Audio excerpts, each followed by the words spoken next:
welcome back to this channel. In this video, I'll be showing you guys how you can send direct messages on Twitter.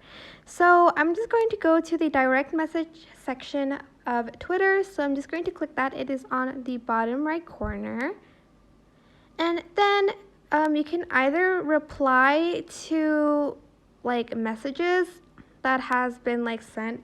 For instance, this one, just click on it and like reply, like start a message, or you can press this sort of DM with a plus button and send a message to send a new message to someone. You're just going to want to click on their username and then you can directly message them on Twitter. But that is basically it. I hope this was helpful for you guys. Don't forget to like, comment, share, and also subscribe to this channel if you haven't done that. If you have any questions, just leave it in the comment section down below and I will try my best to answer them all. Thank you so much for watching. Bye!